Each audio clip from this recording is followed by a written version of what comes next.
오늘 첫 키워드 무너진 예타입니다. 예비 타당성 조사가 20년 만에 전면 개편됩니다. 지금 지자체와 정치권에서는 모두 반기는 것 같긴 한데 또 우려가 큰 부분들도 있어요. 어제 정부가 경제 활력 대책 회의를 갖고 이 예타 제도를 혁신했습니다. 말로는 혁신인데 여기에 대해서 말들이 여러 가지 다양한 얘기가 나오고 있습니다. 이 예타라는 것은 예비 타당성 조사의 약자예요.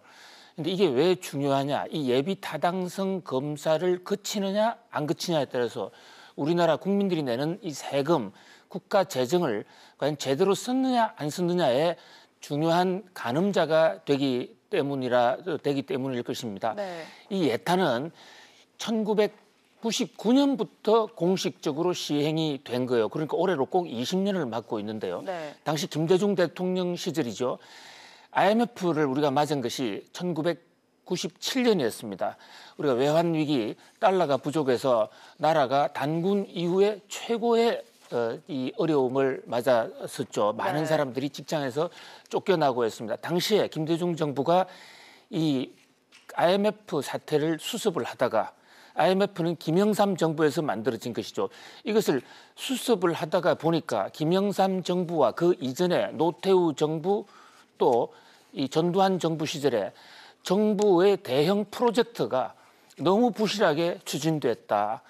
특히 경제성은 전혀 따져보지도 않고 국민들의 눈치, 선거에서의 득표만을 의식해서 너무 무리한 사업을 벌이다가 거기서 경제성이 무너져서 결국은 IMF를 가게 됐다는 이런 진단 끝에 이후에 이 대형 프로젝트 500억 이상 들어가는 사업 또 국가의 재정이 300억 이상 들어가는 사업에 대해서는 반드시 예비 타당성 조사를 거쳐서 예비 타당성 조사를 통과한 사업만 하도록 했어요. 김대중 대통령의 경제적 치적 중에서 상당히 높이 평가하고 받고 있는 이런 대목입니다. 실제로 김대중 대통령이 이 예비 타당성 조사를 만든 이후에는 우리가 대형 사업에서 국가 누수 현상이 상당히 막을 수가 있었다 이런 평가를 받고 있거든요. 그런데 이 대목을 어저께 정부가 대폭 완화했습니다. 완화의 내용은 첫 번째가 지방에서 벌어지는 이 대형 사업의 경우에는 이 지역 균형 점수를 좀 더 높였어요. 대신에 경제적 점수는 낮추었습니다. 경제적 타당성이 좀 없더라도 균형 개발이라는 그런 관점에서 높은 점수를 얻으면 사업을 해줄 수 있다 하는 그런 면이죠. 그동안에 지방 사업들이 예타 통과하는데 좀 애로사항인데 이것을 전면 해소를 해준 그런 면에서 지역 균형 개발 측면에서는 상당히 높은 점수를 받지만은 혹시 부실한 사업 예산 낭비가 있을 것이 아닌가라는 그런 우려가 동시에 나와요.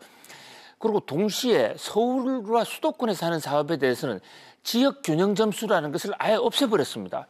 그럼 이제는 서울에서 하는 사업은 지역 균형을 전혀 보지 않고 오로지 경제성만 한다. 이래서 사실 이번 제도로서 서울 수도권이 큰 혜택을 받게 됐어요.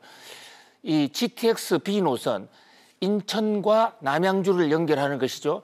또는 분당선 수원을 해서 더 연결 나가는 이런 부분은 그동안에 지역 균형에서 서울만 특혜 아니냐라는 점에서 안 됐거든요. 근데 이제 이 대목도 될 수 있는 그런 길이 열린 거예요. 그것뿐만이 아닙니다. 제도만 그런 어떤 평가 점수만 바꾼 것이 아니라 실제로 정부가 바로 할 수 있게 전문위원회와 조사위원회를 분리했다든지 또는 KTI가 하는 업무의 상당 부분을 기획재정부 직할인 조세연구원에서 바로 할 수 있게 되었습니다. 그런 면에서 예비 타당성이 획기적으로 이제 통과가 쉽게 됐는데요.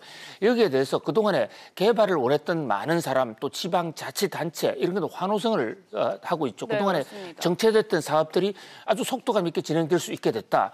그러나 문제는 이것이 예비 타당성 검사에서 경제성이라는 게 이 BC 점수라고 해서 편익 비용 분석인데요. 이게 이 비용보다도 편익이 적은 이런 사업이 대거 통과됐을 경우에 국가 예산이 낭비될 수 있지 않느냐.